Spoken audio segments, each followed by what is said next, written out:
صاحب یہ بتا دیجیے گا کہ فیض حمید کا ملٹری ٹرائل شروع ہو گیا ہے، کیا سزائیں ہو سکتی ہیں ان کے خلاف؟ جو الزام ہیں جس کی جانکاری میڈیا کے ذریعے ہوئی ہے وہ یہی ہے کہ انہوں نے اغوا برائے تاوان کیا ہے، اپنے اختیارات کا ناجائز استعمال کیا ہے، بطخوری کی ہیں، ایکسٹارشن کی ہیں.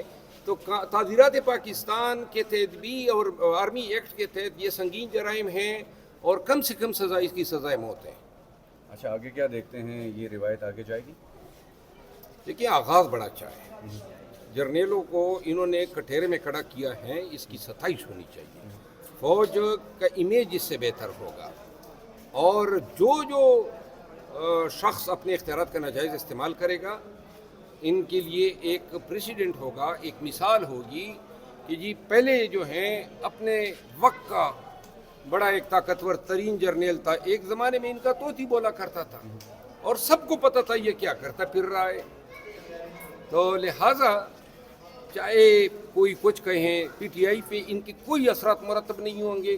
پی ٹی آئی کو بھی انہوں نے ماموں بنائے رکھا، تو لہٰذا میں اب اس فیصلے کی ستائش اچھا، جیسے آپ نے کہا کہ سزائے موت ہو سکتی ہے، تو کیا سزائیں ہوں گی یا مطلب پھر کوئی آگے پیچھے ہو جائے گا؟ لیکن جو الزام اب لایا گیا ہے، دھرا گیا ہے، اور یہ آلریڈی اس کے شواہد ہیں، سپریم کورٹ تک یہ مقدمہ گیا ہے. وہ شخص جس کے ساتھ یہ زیادتی ہوئی وہ زندہ ہے، تو پھر اس کے مانیٹری ٹرانزیکشنز ہیں. یہ 22-23 ہزار بن گیا تھا، اربوں روپے اس نے گریڈ 22 کا ایک افسر ہو کے کہاں سے کمائے.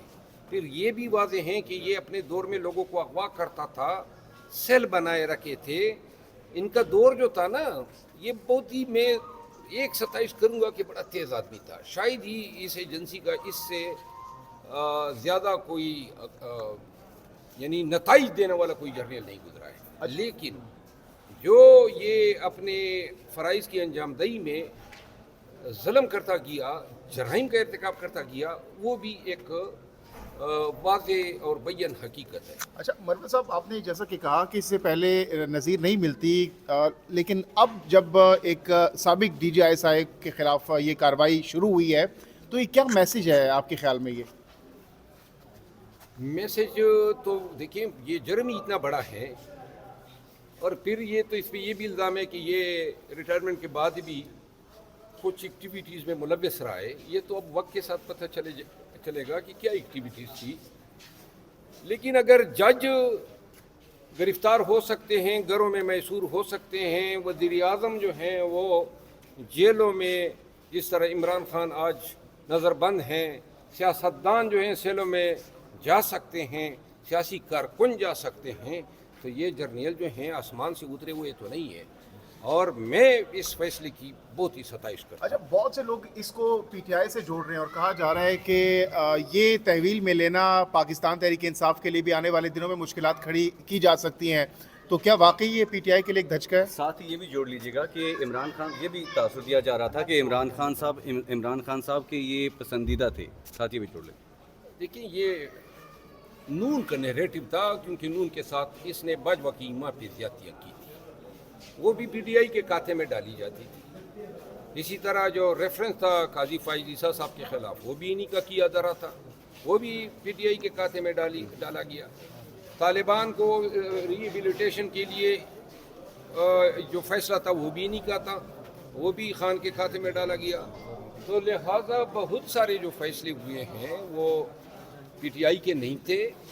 اس شخص کی وجہ سے جو ہے میرا خیال ہے کہ پی ٹی آئی کو کوئی فائدہ نہیں ہوا ہے. یہ اول تا آخر اپنی ذات کے لیے لگا تھا اور باجوہ کے لیے لگا تھا. حامد میر نے بھی اس حوالے سے ایک اسٹیٹمنٹ دی ہے. حامد میر کے مطابق پی ٹی آئی اس سے، جو پی ٹی آئی کے لیڈرز ہیں، کافی خوش ہوں گے کیونکہ یہ اکثر ان کو انسٹرکشن دیا کرتا تھا.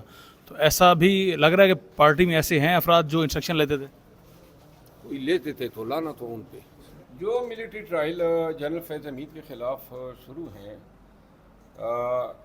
جو ابتدائی الزام ہیں، ہو سکتا ہے پس پشت کوئی اور بھی محرکات ہو.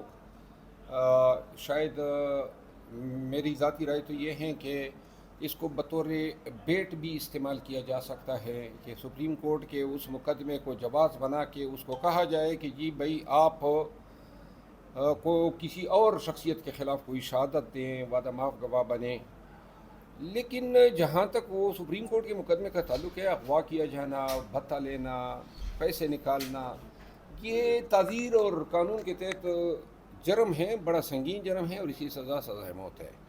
تو لہٰذا میں اس کو خوشائن قرار دیتا ہوں جو یہ عمل ہوا ہے، اور اس کا پی ٹی آئی پہ کوئی اثر نہیں پڑے گا ماں سوائے اس کے کہ اگر بدنیتی کے تحت انہوں نے کوئی اور چیز جو ہے چھپائی نہ ہو.